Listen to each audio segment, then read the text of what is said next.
ॐ सहना भवतु सहनौ भुनक्तु सह वीर्यङ्करवावहै तेजस्विनावधीतमस्तु मा विद्विषावहै ॐ शान्ति शान्ति शान्तिः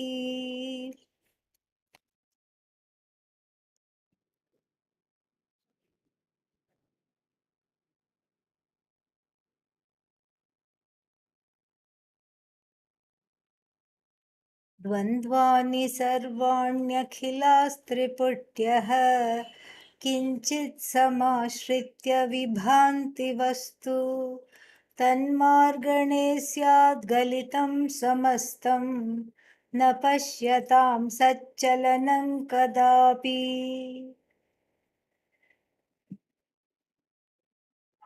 There is a very nice passage in the Brihadaranyaka Upanishad that expresses the essence of this particular verse, the whole passage of mantras,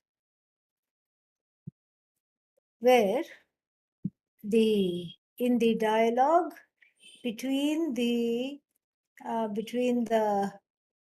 who is that, Yagyavalkya, sage Yagyavalkya, and Janaka, the king, not the father of Sita. That would be a Puranic story, but here it is, must be some other Janaka. And so between that there is a kind of a very nice dialogue, and that dialogue talks very at length about what it is like to not be in embroiled by these dyads and these triads that this verse is talking about. When we talk about samsara, when we talk about the jagat, then all that is there, all that appears to be there is just these dyads and triads. And wherever you go, there is an opinion. In fact, there is more than one opinion. That is our problem. And whatever you do, somebody or the other has something to say about it. And then uh, even the simplest things will have at least two sides of the story. And then, of course, there will be a third person to judge whether one side is right or the other side is wrong or what it is. And so, this is called Dvandva. Then Triputyaha also means that it's like I said yesterday, it is more internal. In the sense of seer, seen, mode of seeing, thinker, thought, content of thought. Like this, it just endlessly goes on. Now, this is something which is very wonderful. These dualities, these triads, etc. This is the only world we know. And coming into Vedanta class, and the Upanishads describe this no duality and no triads. Now, what is that like? Other than sleep, nobody seems to be knowing what that is like. And that's why the Brihadaranyaka Upanishad describes this very well, and also almost the same thing is expressed in the Chandogya Upanishad, the seventh chapter. We studied in the Bhashya, the sixth chapter, and then the seventh chapter expresses this very beautifully. First, we have a word we do not know, we have never heard. It is called Bhuman, just like Atman, Nakaranta. So when you decline it, just like Atman becomes Atma, Atmanau, Atmanah, Bhuma, Bhumanau, Bhumanah. They're also same thing. Bhuman is the word. Bhuma is the first case. And so what is this Bhuma? And Narada, who is so erudite, has never heard of the word Bhuma. which is exactly why it was used. Bhuma is not heard of the word. In Sanat Kumara, the teacher says there is such a thing called Bhuma. What is Bhuma? The teacher says, first let me explain to you what is not Bhuma. Because you can mistake Bhuma for something or the other. So let's first talk about what Bhuma is not. And then we will talk about what Bhuma is. Okay, fair enough. What is Bhuma not? What is not Bhuma? Yad alpam tan martyam tat martyam tanna Bhuma. That which is small, small here means not like age wise or size wise, but in the sense of finite. It could be big, like a black hole, but it is finite. It could be big, like a huge sun somewhere in some galaxy, but it is finite. Soon it will become a dwarf. Red dwarf, blue dwarf, yellow dwarf. These are all,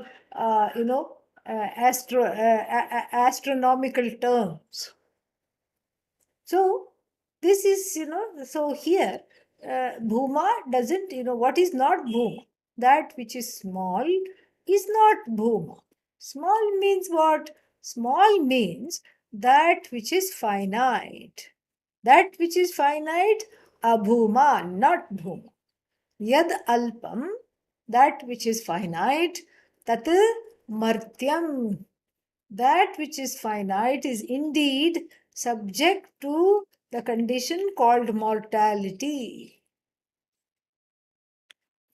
See the word martyam, mortality, rigor mortis, all from probably from the same root.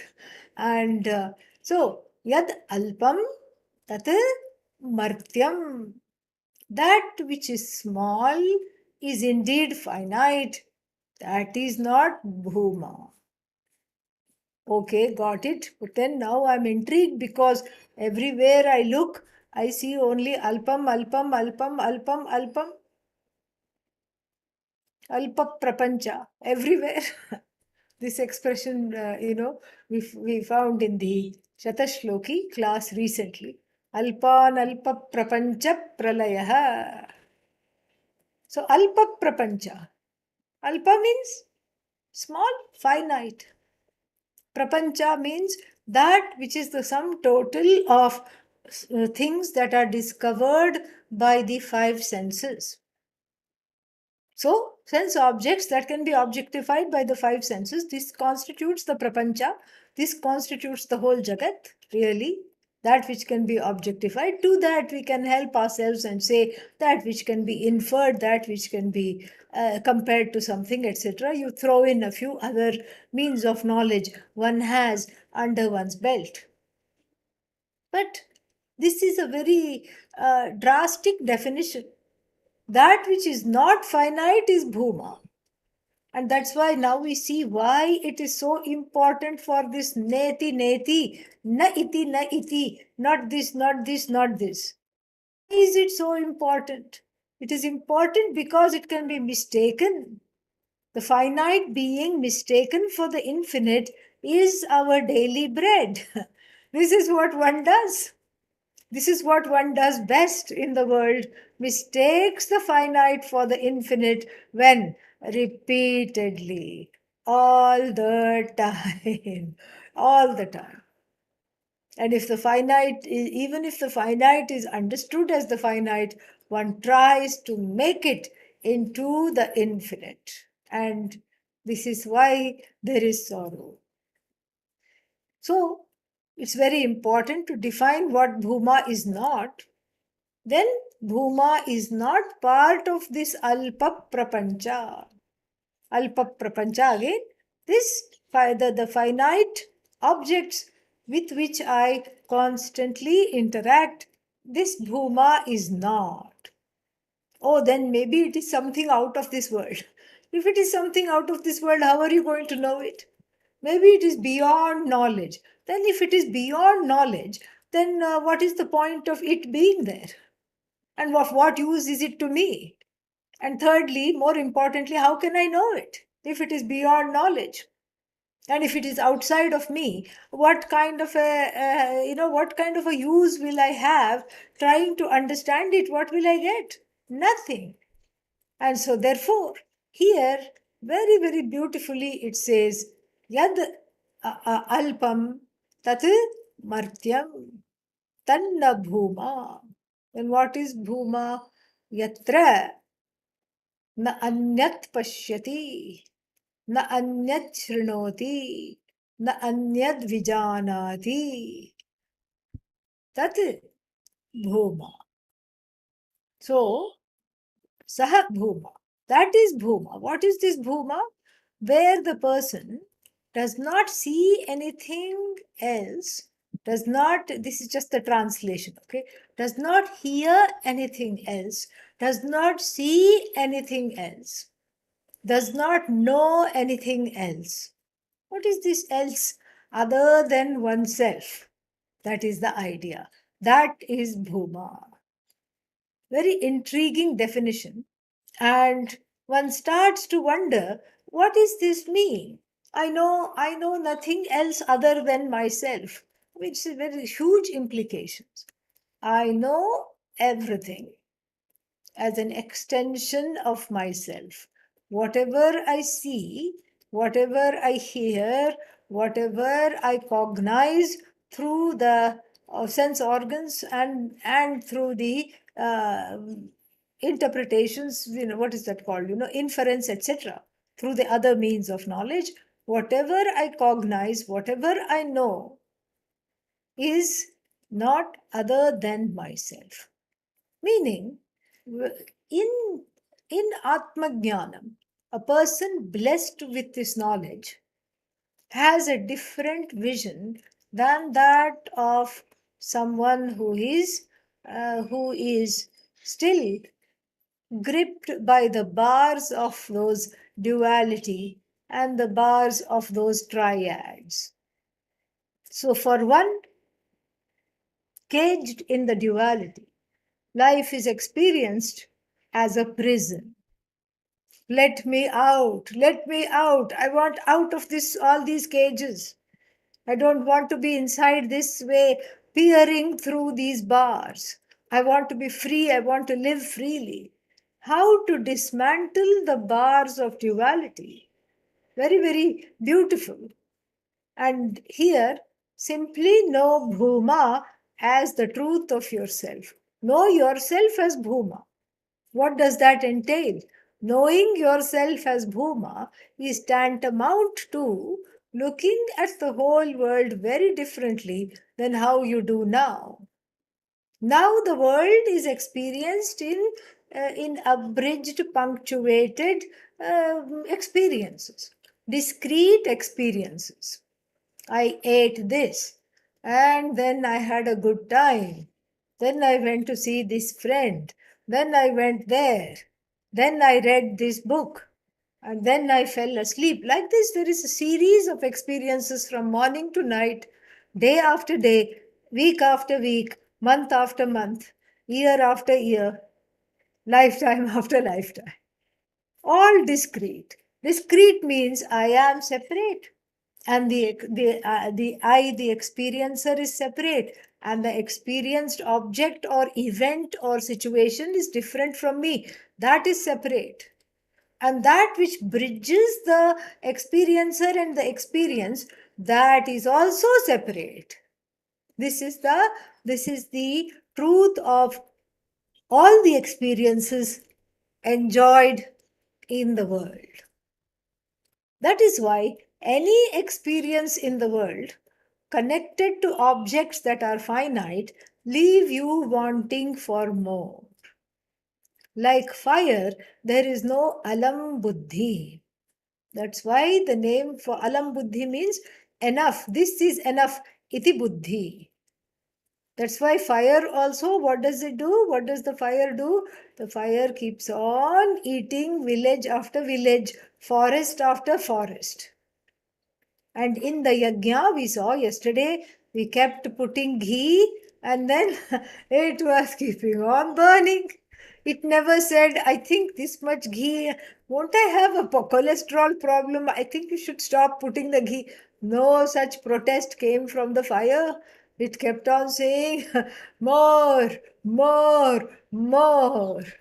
That is why the sages of yore, see, it rhymes with more. That's why the sages of yore named it Anala. What is the it? Fire. Fire is called Anala. Why is it called Anala? Alam na vidyate yasya. That which does not know the spelling of enough. It doesn't know how to spell enough. Forget the meaning. It doesn't even know the spelling of enough. And in a way, the human being is also like fire, destroys everything, including one's purusharthas, in the wake of this conflagration of desires. The human being is a conflagration of desires. In that, somewhere is hidden the desire for moksha also. But it is neither up front and center, nor it is recognized. It is not recognized, and it is not up front and center, and therefore one misses out, constantly looking for the alpa prapancha, constantly finding the alpa, and finding the alpa. How can one feel analpa? Analpa means not small. One is completely entangled with the finite and has a love hate relationship with the finite. I want you, but then, oh, you're not fulfilling me, I hate you. And then I want you again, but then I don't love you at all. This is the kind of a push pull relationship with every single object in the world. And so there is no end to this. Like fire, one keeps on gobbling things after the other, and then one is in the enviable situation of a yo-yo life. What is a yo-yo life? Yo-yo life is going back and forth from karta, doer, to what? Bhokta, experience. Karta, doer, bhokta, experience. And you can speed it up also. Karta, bhokta, karta, bhokta, karta, bhokta. Oh, but I'm getting a headache. That's the whole point. Somebody sent me one, kitten video. And then you could see that there were three kittens, and then they were watching a table tennis match. It was so cute. They were all going like this. That's where I got this idea. Karta, bhokta, karta, bhokta. They were following the ball and they were just going back and forth. But this is what one does in life. Now karta, now doer, now doing something, now in a position to get it. Yes, I'm going to have it, and I almost got it, and I'm going to be happy now, and I'm great, and nobody's like me. Bhokta, not so nice, didn't get it, and what? Again karta, again bhokta, again karta, again bhokta. In between, one sleeps off, and then again bhokta, again karta. Sleeps off out of sheer tiredness, of course. How, why else will anyone sleep off? This karta bhokta business gives you, a migraine. And then you wish it was somebody else's grain. Why is it my grain? You wonder. But that's how it is. And so this is alpa prapancha. This is not bhuma. And what is bhuma then? Yatra na anyat pashyati. Na anyat shrinoti, na anyat vijanati. That is bhuma. Meaning, where the person is, has addressed the desire of all desires. And what is the desire of all desires? The desire of all desires is nothing other than moksha. Moksha is the desire of all desires. Just because you say, why should I believe you? I have all other desires. Moksha is not even in the horizon. How can you say moksha is the desire of all desires? You sit somewhere and say that. It could be as what you're saying could be as fake as the background behind you. So how do I know that this is what you're talking about? How do I know that? How do I believe you? What is the proof that moksha is the only, that is the only real desire, and all other things are, just a spoof, and they are just a mistake? Why is it that I am making the mistake when I pursue other things, but when I pursue moksha, I am in the truth? How is this possible? Why do you say that? Well, because moksha is not on the same par with other desires. Why? Well, for two reasons. One is other desires are away from you. Objects of other desires are all away from you. You have to try and get them. Here you are already free. You are a Mukta Purusha. You are already free. You have to, therefore, the space between you and moksha is not of time or place or anything. You are not separated from moksha by time or place. You are separated from your own by your own ignorance. It's like, wearing the glasses on top of your head, putting them on top of your head and looking for them all over the house. You do 2 rounds of the house, no glasses are to be found. Suddenly you pass a mirror, and even though you cannot see well, you see that they are perched on top of your head. This is exactly what moksha is. That's how it is. It is very different from all the kinds of things that you desire. That's the first difference. The other difference is that in and through all the objects that you seek, all the alpa objects, what you want actually is analpa. If you think about it, that is the answer that will come. Pursue what? Let's say, I want good things to eat. And if I ask the question when, what will you say? Oh, one good meal you give me, I'm happy. No, you will say all the time. I want to have a loving family. For how long? 5 minutes, okay? No, no, no. All the time. I want to have a good job. Oh, 1 year it should be enough, right? Some kind of an internship. No, no, no. All the time. I want to have money. Well, the bank teller also handles a lot of money. Very interesting karma to be a bank teller. You keep counting other people's money all the time. And that should be very satisfying. No, no, no, I want it to be my money. Why do you want it to be your money? I want it in my account. Why? What will you do with it? So that I can feel secure. And what is security for you? Oh, then only I'll be happy. If there is a bank balance and it has my name on it, it shouldn't be somebody else's. I mean, seeing Bill Gates' bank balance, nobody is happy. Okay. Yeah. So Bill Gates may be happy, but no one else. It should be my money and it should sit in my account to give that happiness. And then what? Inflation. After inflation, deflation, recession, everything. And then it will be, the money will be, the paper in which the money is printed is more costly than the money itself. That's what has happened in Russia now because of all the sanctions and everything.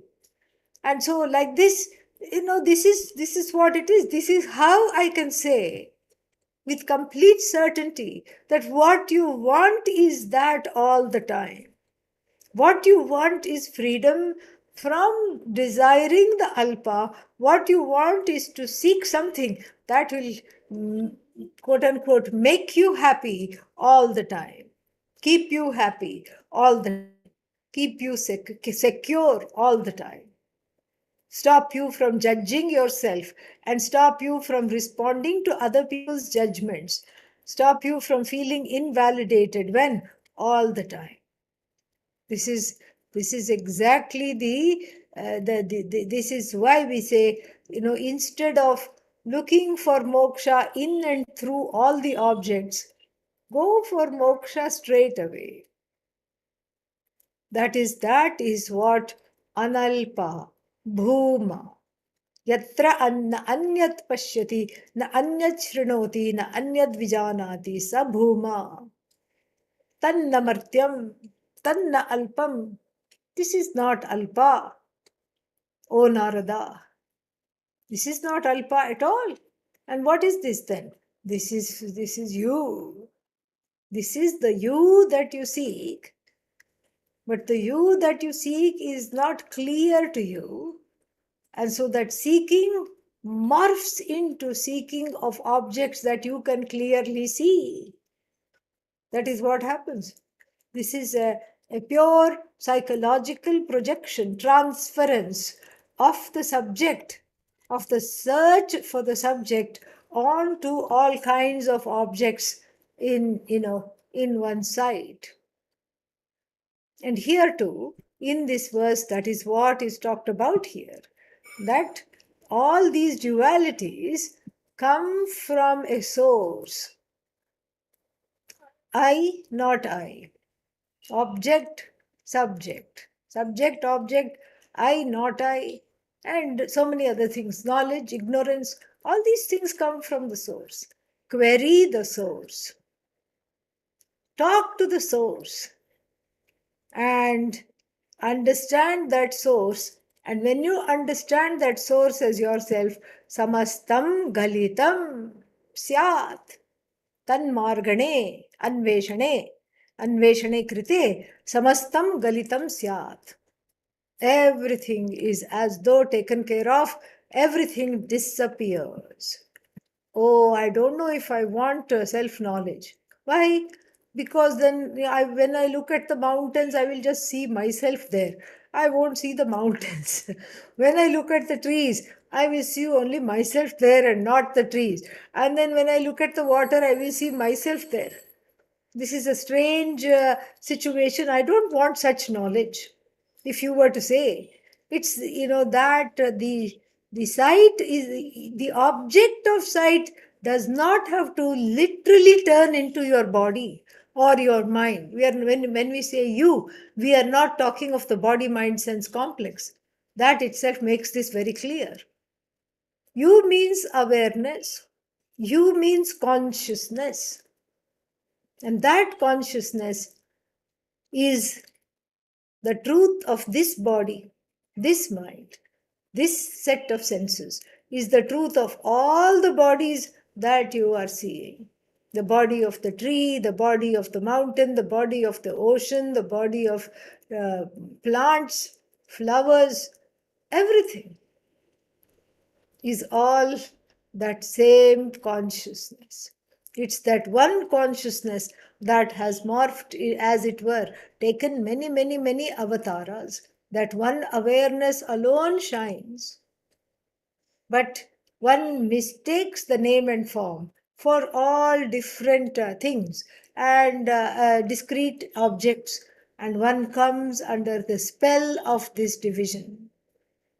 And so, therefore, this samastam galitam. Galitam doesn't mean you don't see anything. You see it. And you know that it's not away from you.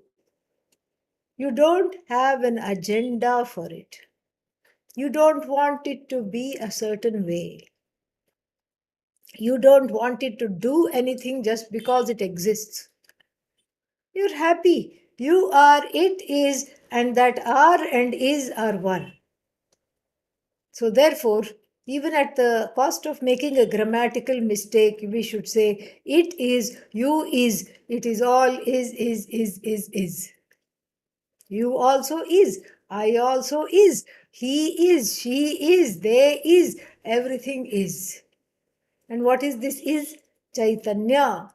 It's a conscious, sentient is, not an insentient is. And how long does the is continue? What is the lifespan of is? How much time you got? Okay, that should be my question. Is over now? No, is. Why? Because you is, I is. Therefore, is. Is over now? No. Is gone now? No. Is it gone now? No. Is gone now? No. So you keep saying now. What is the length of now? Now, now, now, now, now, now, now, now, now, now, now, now, now. Length of, you can't measure the now. Now is now. Now is free of time. Now is free of place. Now is free of being an object. It's simply now. That's why I keep asking the question, are you sad now? What will you say? Let's say somebody says yes. Yes, I'm sad now.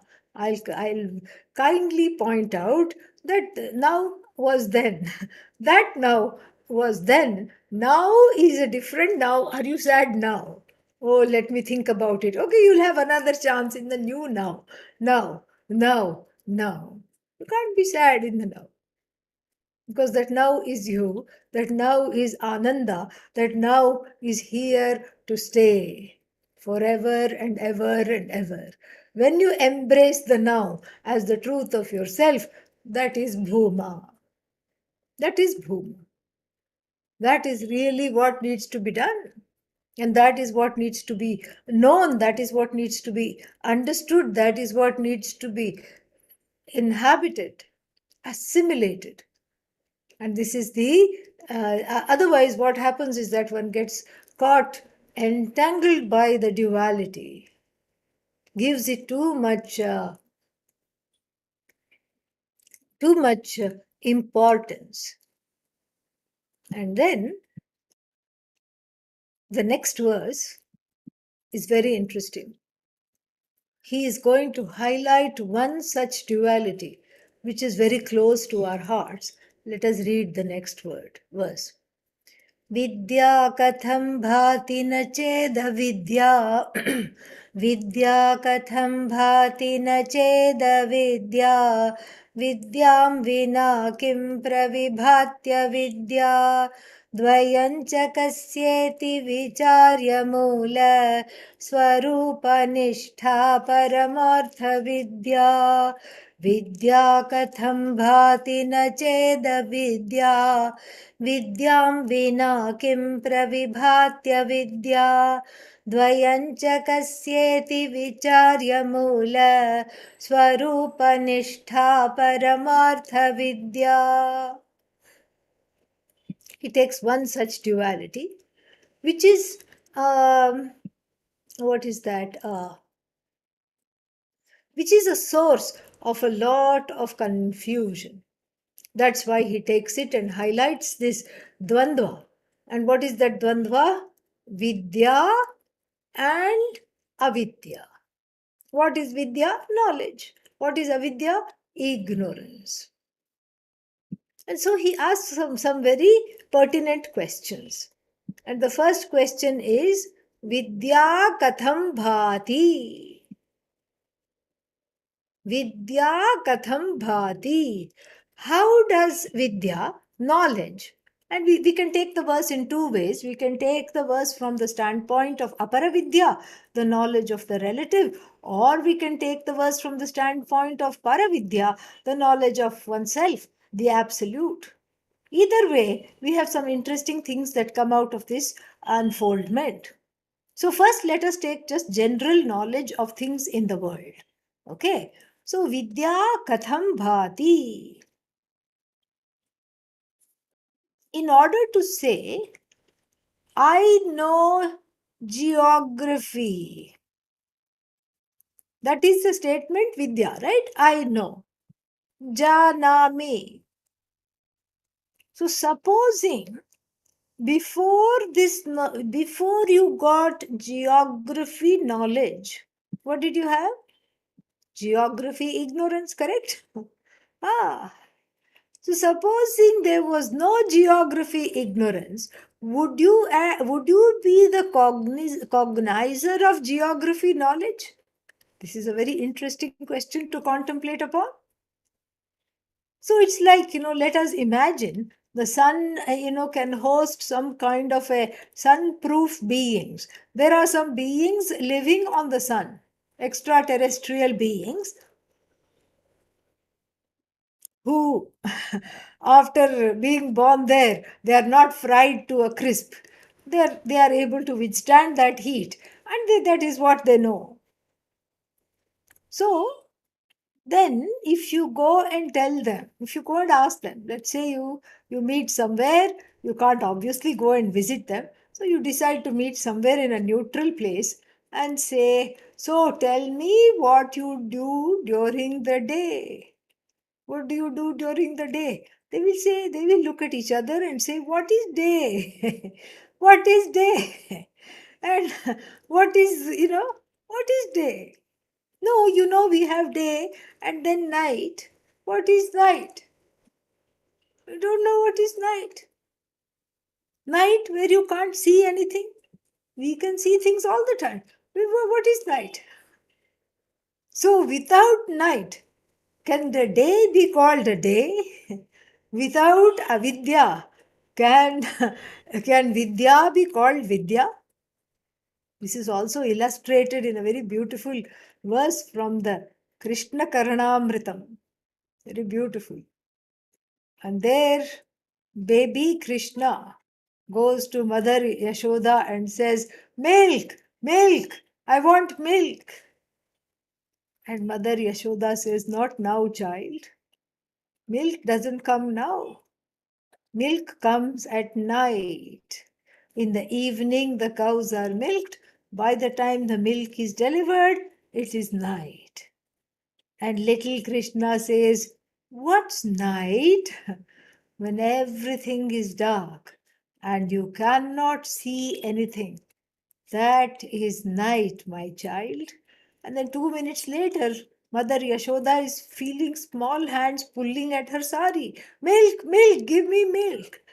Array, I just told you, milk is something that you drink at night. And then she turns around to see that baby Krishna has closed his eyes tightly shut. And he says, you said night means where you can't see anything. I can't see anything, therefore it is night. Give me milk. So you see how important night is in order to cognize the day, and how important day is to cognize the night. Both belong to the same order of reality, night and day, just like Vidya and Avidya. Same order of reality, both are mithya. Both are mithya. Mithya ignorance dismissed by mithya knowledge. What else is there? No, but knowledge is real. Who said that? Who said knowledge is real? No, knowledge has got to be real. I have invested so much time in Vedanta. Now you're telling me this is all mithya. What do you mean? Yeah, ignorance is mithya. And so the corresponding knowledge that is there to get rid of the ignorance is also mithya. Has to be. So, from the standpoint of aparavidya, what is that? Non ultimate knowledge, or the knowledge of the knowledge of the relative things in the universe. So, for somebody to say, I am a very important person, I know a lot of things. I know this, I know that, I have studied this Shastra, I have studied that, etc. And that person, let us say, shows off or considers himself or herself a Pandit. Panditam Manyaha. Panditam Manyaha. So such a person becomes Panditam Manya. So considers oneself to be very scholarly. How scholarly? Scholarly means what? It's always in relation to other people. Ah, even though people who are in academia, I call it. So who are in academia, they also want they have their books, they write their books, but they are not happy. Once in a while, they want to go and talk to other people. They want to give symposiums. They want to go to conferences because they want to show, okay, I know this stuff. I know more than you. And this is how it is.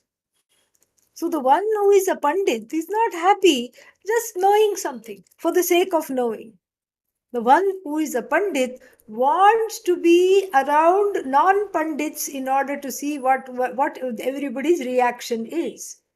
And one time, there were some people that were gathered, some Pandits, the Veda chanters, Rigvedis, Yajurvedis, and all had been called to chant the Veda in the ashram for some Kumbhabhishekam function. And there it was so interesting. There was one Pandit who was just, chanting. And he was a good chanter, very nicely. And then he would look around. Is anybody looking at me? Is anybody appreciating me? So Vidya needs Avidya to shine. Vidya stands on the shoulders of Avidya to show off its trophy. Think about it. It is so fascinating. Absolutely fascinating it is. To show off its trophy, it is standing on the back of poor Avidya and saying, "Hey, look at me." It's like the Pandit ji. Which Pandit ji? The one who wanted to cross the Ganga, to get to the other side of the river bank in Kashi, in Varanasi. And the boatman was just, humming a kind of a tune and just ferrying the boat. Panditji could not sit quietly. Panditji said, "Boatman, do you know? Do you know Veda?" And the boatman said, "My father was a boatman, my grandfather was a boatman, great grandfather was a boatman. Where will I study the Veda? Maharajji, I don't know Veda." Then Panditji still couldn't keep quiet. And Panditji said, "I can't believe you don't know the Veda. Oh my God, 1/4 of your life is gone." And then what? "Do you know? Vyakaran jante ho?" And that boatman said, "Vyakarna, kya karna?" And we say, "Kya karna? What can I do with Vyakarna?" And it's of no use to me. It does not put the food on the table. Paninian rules. Do not on the table put the food. So I don't know. And he says, "You know what? Half of your life is gone. It's useless. Oh my God, you don't know Vyakarna. You don't know grammar. What have you been doing all your life?" And Panditji sighs. And Panditji says, "One more question I want to ask you, Puchiye." And then he says, Do you know Sahitya? Sahitya means all kind of Kalidasa, Bhasa, all the literary works and all these literary giants, plays and poems and all these things. And he says, "No, I don't know that. 3/4 of your life is gone." Then Panditji felt something wet and cold near his feet, and as far as he knew, nobody was doing Pada Puja. Still, he was feeling water, and he just retracted the feet, and then he said, "ये क्या बात है? Boatman ji, पानी आ रहा है. There is water in the boat." And "You are right, Panditji. It looks like it has sprung a leaf. Kuch karo." And then he says, "Panditji, do you know swimming?" Panditji said, "No." And boatman said, "That means your whole life is gone. At least only my 3/4 life is gone. And I can swim to the shore, avoiding the alligators and sharks, whatever might be there in the water. But for you, the whole life is gone." And so, like this is, this is the extent of one's panditya. What is panditya? We can convert it into English. Panditry. Panditry. Panditry, it is called. Yeah. It is a word. And so this is panditya. Same meaning. And so one can call oneself learned only because one has, one is surrounded by ignorance of that very subject of which one is, toting oneself and presenting oneself as very knowledgeable. Night needs day in order to be called day. Vidya needs avidya in order to be called Vidya. Whether it is panditry or carpentry, any knowledge requires that its opposite. Any knowledge requires its opposite. Without its opposite, it cannot even be called knowledge. Without the ignorance, how can it be called knowledge if there is no ignorance? I mean, then it cannot be. How can knowledge shine? So, only with regard to someone who is ignorant of a topic can you call yourself knowledgeable. Otherwise, there is no such thing called knowledge. Both are relative, both are related to an object. Number two. Number three, both enjoy or suffer from rather a condition called anyonya ashraya, codependency, mutual interdependency. And then both are limitless. Because how many objects are there in the world? Infinite number of objects. And so the knowledge of them is limitless. The ignorance of those aforementioned objects is also limitless. And so the ignorance of various objects and the knowledge of various objects appear to coexist in every heart. But then, you know, it is what is that called? It is a very tenuous situation, because how much knowledge is enough? And in fact, the more you know, you feel like you don't know anything at all. There is more to know. More you know, there is more to know, more to know, more to know, more to know. Like that person, one Indian gentleman was there that Pujya Swamiji knew very well, scientist. And he was given to his whole life was given to the study of bats, fruit bats, this bat, that bat, any bat. He knew so much about the bats, and he kept saying there is more species, there's more to know, there's more and more to know. And interestingly, his name was Bhatnagar, Dr. Bhatnagar. But in America, nobody calls you Bhatnagar, it was Batnagar. and given, so this karma is very interesting. Bhagavan is so fun, given to the study of bats. And so, this way, when is enough? You just start studying a leaf. Then there is the chlorophyll, and then there is the bone structure of the leaf, and then why this leaf is different from another leaf. Why this leaf behaves in certain ways and the other leaf doesn't. Why does this fall from the leaf and the other one is evergreen? It's endless. Knowledge is anadi and endless, limitless. Ignorance of object, here this is of objects, okay? As I said, we will be seeing this verse from the relative knowledge of objects, and also from the standpoint of the knowledge of subjects. So the relative ignorance is limitless of objects is limitless, endless ignorance, endless knowledge, always out of reach. No matter how much you know, that's why it is not fulfilling. That's why ignorance never goes away of the object. Very, very interesting and so fascinating. Now, so if this much is clear, then we can switch to the knowledge of the subject. That is also called Vidya, right? Atma Vidya. What else? Brahma Vidya. Sad Vidya. Knowledge of Sat. Satchidananda Vidya. You can say so many ways. So this is the knowledge of the I. Okay. That means what? What are we presuming? There is ignorance of the I. A fact that is taken for granted, which is the reason why everybody is listening to the lectures, because they want to get rid of self-ignorance. So the knowledge of the I is the antidote for the ignorance of the I. This is what we are told where?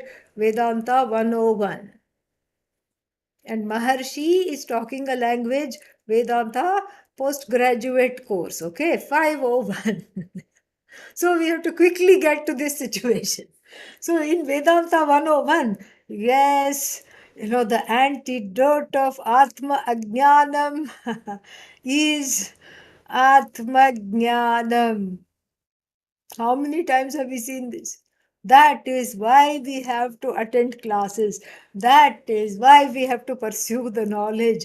That is why we have to know what we have to know. How many times have we heard this? Endlessly. We have heard this again and again and again and again. And here, this is being challenged. This is being challenged because, first of all, the Vedanta Shastra asks a very important question. Ajnanam kutra vartate? Meaning, please give me the address, not email address, but the physical address of Ajnanam, mailing address of Ajnanam, please give me. Why? You're going to visit Ajnanam? Are you mad? What's wrong with you? What if it is catching? You go there and you catch Ajnanam. No, no, no. I just want to know, where does Ajnanam reside? And if it feels to us as a stupid question, it is not. It is actually a very erudite question in a way, because then, where can Ajnanam reside? Where can it reside? Is it in the bottom of the ocean? No. So is it in the sitting on the top of the tree? No. Is it hidden underneath a mountain? No. Is it on the Everest peak? No. So where does it reside? Well, one thing is clear. It is not in the Jagat. Atma Ajnanam cannot be in the Jagat. Correct?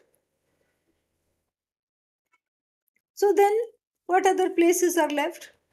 Either it is in the Jiva, quote unquote, or it is in Brahman, again, quote unquote, without making the Jiva as a locator of Ajnanam and Ajnanam being located, and without making Brahman a location of Ajnanam. Can we ask the question? We can definitely ask the question. We can help ourselves to this question. Ajnanam जीवाश्रयो वा ब्रह्माश्रयः, meaning ashraya. Where is the ashraya? Where is the resting place? Where is the source of this ajnanam? Is it jivashraya? Is it centered on the jiva, or is it centered on Brahman, Ishvara, Brahmashraya, or is it jivashraya? Come on, tell me, what is your answers? What do you think?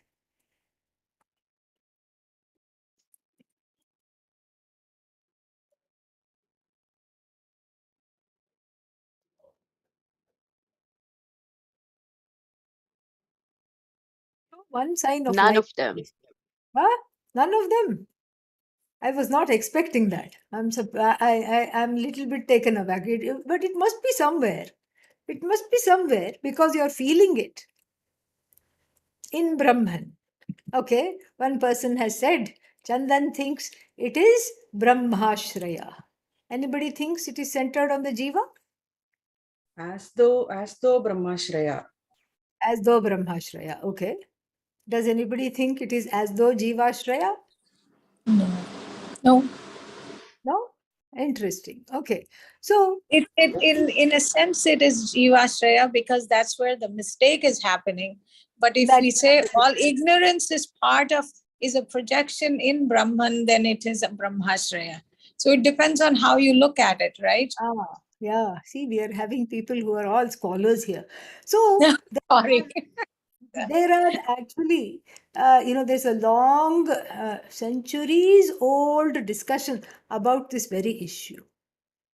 One is called Prakashatma Mati. There is one Prakashatman, one scholar, and he says that it is Brahmashraya. If there is Atma Ajnanam, it is as though, or as it were, it has Ashraya, it is located so to speak, in Brahman, located within quotes, in Brahman. Then there is this is what is called the Vivarana school, Vivarana school of ignorance. And not school of ignorance, that sounds funny, school of talking about ignorance, scholarly discussions about ignorance. I have to carefully reword that. Then there is one Vachaspati Mishra, who wrote a what is that called, a commentary on the Brahma Sutra, whose name is Bhamati.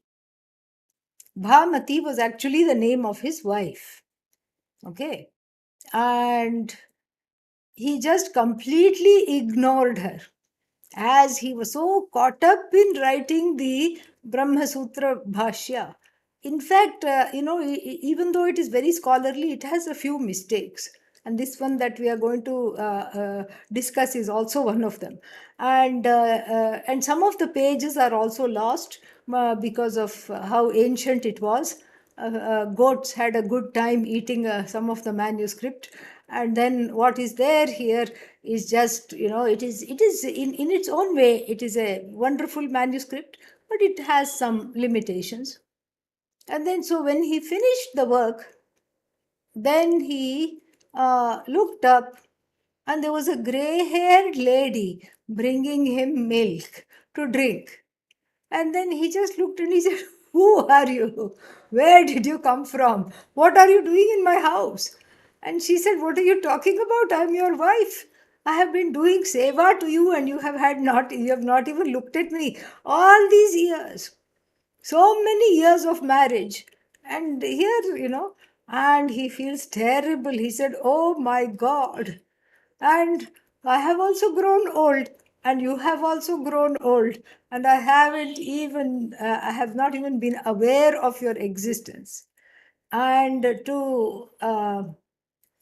as a form of acknowledging her, and because of whose unswerving service and undying attention to his needs, to his every need, because of which that book was completed. He named the book after her, Bhamati. So that is why the book is called Bhamati. Very sad story of marriage. So then she says, just to complete that story, apparently she said, "Oh, good. Now that you have finished this, we can enjoy one another, and we can spend the rest of the life getting to know one another." And he said, "No, no, I have no use for all this. After writing this book, I have decided to take sannyasa. I hope you will be as nice as you have been, and give me permission to go." And she probably thought, "Good riddance. I can just be on my own." Who knows what she thought? But that is a very sad story of the marriage. But anyhow, so this Bhamati Mata, the Mata means in the opinion of Bhamati, the what's its name? Self ignorance is Jivashraya, because the assumption is, how can Brahman, that is taintless, free of everything, and free of all kinds of pains, sorrows, and it is all knowing, how can it be Brahmashraya? How can it take ashraya in Brahman? How can ignorance take refuge in Brahman? And then the Prakash Atman says, "No, no, there is all that is there is Brahman. And anything other than Brahman, which has name, which has form, is what? Mithya." So then, if we don't have a problem with the Jagat being Brahmashraya, and all the useless things in the Jagat and useful things in the Jagat, things which have name, things which don't yet have a name, all the things from the black hole to the galaxy to the smallest of the stars, everything is Brahmashraya. You don't complain about that? Then why only ignorance has to be Jivashraya? Is Jiva other than Brahman? No. So why not say directly it is Brahmashraya? This has been a very age-old kind of a thing, and there are lots of technical tenets that distinguish these schools. And we don't need to talk about that in this context, but this much is very interesting to know. Because if it is Jiva Shraya means that it is wherever Jiva is, ignorance is stuck to the Jiva. And that ignorance, even if it's replaced by knowledge, will continue to be stuck to the Jiva alone. And so, therefore, what? It must be, then the Jiva, there is Anirmoksha Prasanga. There is no moksha possible because it is the ignorance is connected to the Jiva all the time. Then isn't there a problem if ignorance is connected to Brahman? No, because it's an as though connection.